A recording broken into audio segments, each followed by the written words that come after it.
sa mga heathen or sa mga Gentiles, dumating sa atin, nakarating sa atin ang pagliligtas ng Diyos, and we are the evidence. Tayo yung ebidensya that this word being spoken was done, nangyari ito. Praise the Lord. At naalaala niya ang kanyang mercy at katotohanan sa house of Israel, na kung saan pangako ng Diyos na lahat ng nandito sa lupa ay makakakita ng pagliligtas ng Diyos. Kaya promise niya yan, ipiperform niya yan.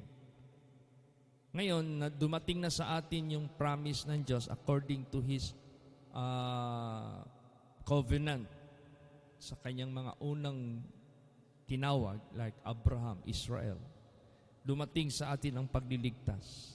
And this fulfillment will not stop. If we have given the privilege, how about the others? Shall not God give them the privilege with our privilege na ating natanggap? Of course, yes.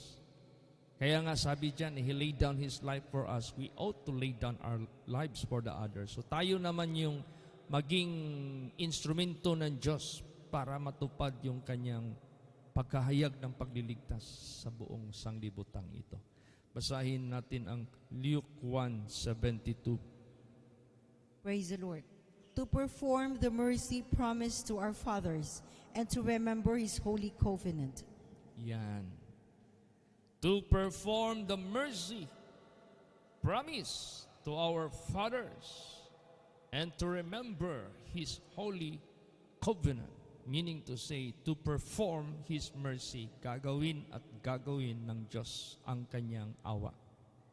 Ibig sabihin yan, hindi pwede na hindi matutupad. I-perform niya. Kaya, to God be the glory, tayo yung sumampalataya sa ating Panginoong Hesukristo, dumating sa atin yung pagliligtas ng Diyos through His gospel. Tayo naman ngayon ang gagawa para ipagpatuloy itong gawain ng Diyos to perform His mercy and to remember His holy covenant. Praise the Lord. Basahin natin Romans 15:8 and 9. Praise the Lord. Now, I say that Jesus Christ was a minister of the circumcision for the truth of God, to confirm the promises made unto the fathers, and that the Gentiles might glorify God for His mercy, as it is written, For this cause I will confess to thee among the Gentiles, and sing unto thy name. Ayan. See? Kung gaano magpatuloy ang kanyang pagliligtas, ang kanyang mercy, i-confess pa rin doon sa mga Gentiles ang kanyang pagliligtas ayon sa kanyang pangako sa mga parents natin sa spiritual. Kaya this will not stop. Kaya yung ating ilalagay dyan na itatayo ng Panginoong Diyos through us na bigger church, merong purpose niyan. Kasi hindi na mahinto ang pagliligtas ng Diyos sa lahat ng mga tao dito sa lupa. Praise the Lord. Kaya itong lahat ay in relation pa rin sa kanyang covenant. Itong lahat in relation pa rin sa kanyang mercy, in relation pa rin sa kanyang paghahayag ng pagliligtas para po sa lahat. Ang Diyos ang naghahanda nito. Naging kabahagi lang tayo sa paggawa ng mga gawain niya. Praise the Lord. Kaya huwag tayong mabahala, no? Huwag tayong malungkot, huwag tayong masyadong mamoblema. Basta ang gusto lang ng ating Panginoong Diyos na unawaan natin yung kalooban niya at ginagawa natin ang kabanalan at ang katuwiran. Gagawin lang tayo ng Diyos na bilang kanyang mga manggagawa, nagagawa sa kanyang gawain. But when in fact, actually, in reality, God did prepare already these things long time ago. Malayo pa, noon pa, meron ng hinanda ang Diyos sa itong pangyayari ngayon sa ating buhay. Praise the Lord. And this is just fulfilling natutupad lang ito. Basahin natin. Luke 2:30 hanggang 32. Praise the Lord. For mine eyes have seen thy salvation, which thou hast prepared before the face of all people, a light to lighten the Gentiles and the glory of thy people Israel. Yan. See? Makita mo talaga na matagal nang pinaghandaan ng Diyos. Mine eyes have seen thy salvation, which thou hast prepared before the face of all people, a light to lighten the Gentiles and the glory of thy people Israel. Meaning to say, this will never cease. This will continue from generation to generation. So we must continue to perform His will. We must continue to be vessels of God for His use, para sa Kanyang paggamit.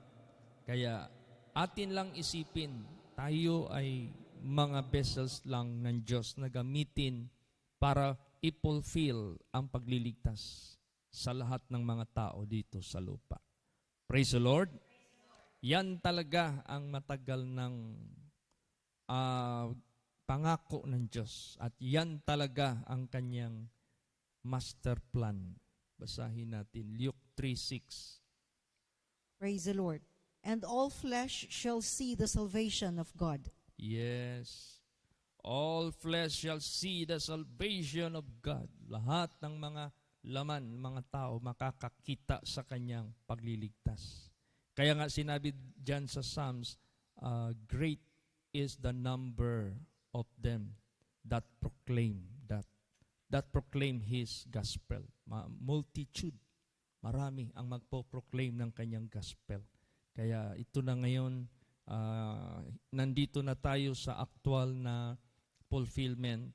Kaya pagtibayin natin yung ating relasyon sa Diyos, pagtibayin natin yung ating paggawa ng Kanyang kalooban, kasi hindi na natin ito mapipigilan. At sino pang aasahan ng Diyos para magamit niya sa Kanyang gawain, kundi sila rin na Kanyang iniligtas bilang mga ihimplo na gaganap sa Kanyang kalooban, kasi tayo yung nakakaintindi sa Kanyang kalooban. Tayo yung nakakaalam sa Kanyang master plan. Kaya bahagi po tayo upang gawin ang mga ito. Anyway, sabihin mo, kaya nga sabi ko nga kay Brad Bernard, Brad Bern, usap kami kagabi. Buti na lang nandyan na siya. Sabi ko, sinukat na namin yung lote dito na vacant with Pastor RJ. Yung length tsaka width. At maglaan tayo ng parking area sa harap at saka sa gilid. So, ikaw na bahala kung anong maganda. Basta 1,000, at least 1,000 capacity. Yun, sabi niya, sige, Pastor Chit, at least nakuha ko na yung mga sukat at ipipresent ko na lang ito after magawa natin yung mga planning natin. Pastor Chit, dyan na ba talaga natin ilagay? Sabi niya sa akin. Yes, we have to fill up first the vacant. And I believe God will never transfer us to another place except that place will be filled up. Punuin muna natin yan. Kasi ang Diyos, ganun ang ways niya eh. Glory to glory. Praise the Lord. From glory to glory, He is changing us. That is my understanding. So therefore, let us fill up. Let us go. Tapos sabi ni Brad Bernard sa akin, Brad Chit, millions ba ya ang pinag-uusapan nito? Yes, I know. God will provide. Ipo-provide yan ng Diyos. Praise the Lord. Kaya yan. Kaya pag yan ay pinapagawa ng Diyos sa atin, lahat tayo who has the affection to the house of God will receive blessings. Tatanggap tayo ng blessings. Praise the Lord. Anong magagawa natin? What we shall give if God will not give us the blessing? What we shall gather If God will not give everyone, hindi siya magbigay ng blessing. What we can gather, what we can use. So dahil proyekto ito ng Diyos, in relation sa kanyang pangako na magliligtas pa siya ng magliligtas, all the ends of the earth, all the flesh of the earth shall see His salvation. Opportunity must be given to them to be saved. So, lahat-lahat na yan, hinanda na yan ng Diyos. So therefore, tayo na mag-perform sa kanyang kalooban, we shall receive the blessing of God. Praise the Lord! Basahin natin Psalms 24:5. Praise the Lord. He shall receive the blessing from the Lord and righteousness from the God of his salvation. Yan. Oh. Saan tayo kukuha ng righteousness para ating i-share sa mga tao na uupo dyan sa lugar na yan? Kung hindi tayo bibigyan ng righteousness, what righteousness we could distribute to the people of the world para maligtas sila? This should be come from God. Kailangan galing ito sa Diyos. O, saan tayo kukuha ng blessings to be used para magamit natin for that project if God will not give us the blessings? O, so, we shall receive the blessing and God will give the righteousness sa atin. Yan, kompleto yan. Hindi magpakailan pa man magiging kulang ang lahat. Praise the Lord. Kaya, let us wait and let us see the salvation of God and let us stand still how God will move. At tayo naman, let us keep ourselves clean and let us love the work of the Lord. Bahala na si Jesus. Basahin natin. Isaiah 46:13. Praise the Lord. I bring near my righteousness, it shall not be far off, and my salvation shall not tarry, and I will place salvation in Zion for Israel, my glory. Yan. Ilalapit ko ang aking katuwiran, hindi ito malayo. Ang aking kaligtasan, hindi ito tatagal. I will place salvation in Zion for Israel, my glory. Meaning to say, since salvation is being established in this place, then He will do it. Gagawin niya itong lahat ng mga bagay na ito. Actually, itong kaligtasan sa atin, according to the gospel of God, this should be done by faith. No? By faith ito lahat. The same thing that will happen to others, yung mga ililigtas pa ng Diyos, they will be learning, maintindihan din nila sa paggamit ng Diyos sa kanyang gagamitin. At matutupad lahat yung nandito sa Holy Scripture. Every Gentiles will live the righteousness of God by faith. Basahin natin yan. Romans 9:30. Praise the Lord. What shall we say then? That the Gentiles which followed not after righteousness have attained to righteousness, even the righteousness which is of faith? Yes. Actually, we don't have the so-called idea na tayo na mga Gentiles will follow after righteousness. But we attain righteousness, even the righteousness which is of faith. You see? How wonderful, how amazing na nagkaroon tayo ng righteousness which not of ours but is of God, and it happened by faith. Nangyari ito by faith. Saan tayo nakakuha? Dito lahat. Sa righteousness ng Diyos na binigay niya sa atin. And these things ought not to be kept by ourselves alone. Hindi pwede itago natin lang. Tago natin, atin ito, wag natin i-share. No. This must be spread. This must be proclaimed. This must be distributed to all people because God had prepared these things. Hindi pa natayo ang sanglibutan, hinanda na ito ng Diyos. Kaya ang mga Gentiles including us at lahat pa outside of Israel, hindi mahihinto ang pagliligtas ng pagliligtas. Kaya hindi ito mahinto yung marami pang workers ang ipapadala ng Diyos, marami pang mai-establish ng mga congregations, and God will open the opportunities, God will pour out His blessings, everything will just done orderly accordingly. Praise the Lord. Actually, in reality, this is not ours. Hindi ito sa atin.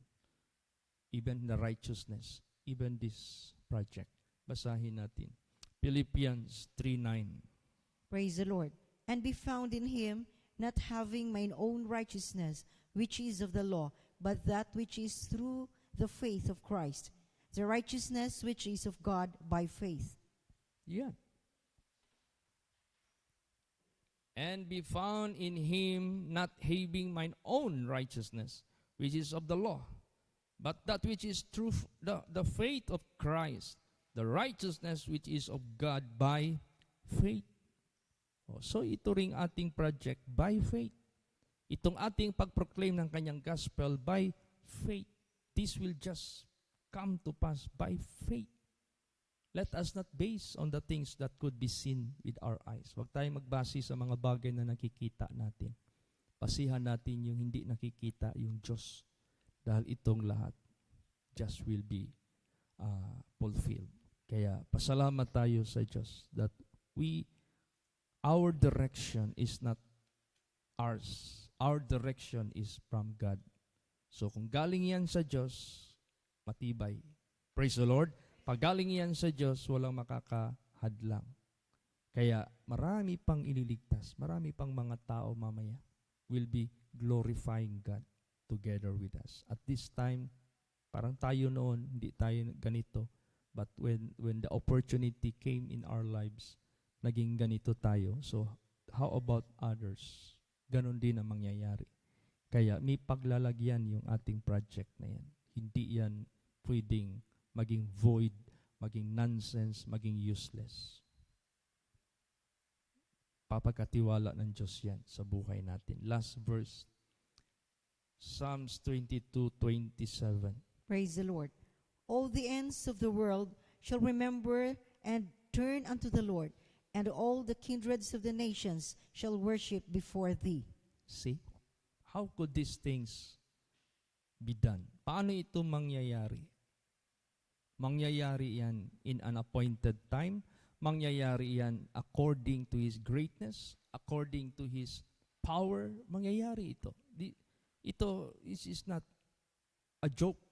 All the ends of the world shall remember and turn unto the Lord. How God will cause them to remember God. Paano ito gawin ng Diyos na maalaala nila ang Diyos? Ang Diyos na nakakaalam. And turn unto the Lord.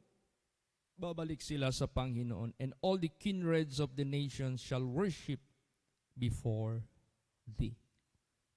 How they can worship if there is no place of worship? How can they worship if they don't know God to be worshipped? So itong ministry na pinagkaloob ng Diyos sa atin, this is part of this fulfillment. Kaya sabi ko nga it doesn't matter how mean, how great. It doesn't matter how small, how great. Yung binibigyan ng Diyos na gawain, what is important, we belong to the Lord. Now, if God will be well pleased, palakihin niya konti yung ating ministry, so be it. At pag yung bagay na yan ay na-fulfill, at i-entrust pa niya sa atin more things for His glory and for His honor, wala makakadlang niya. Kaya pagtibayin natin ang ating pananaw. Pagtibayin natin ang ating buhay sa Panginoon because we have so much to do for His glory and for His honor. Patuloy tayo magpakatatag, patuloy tayo magpakatibay sa Panginoon.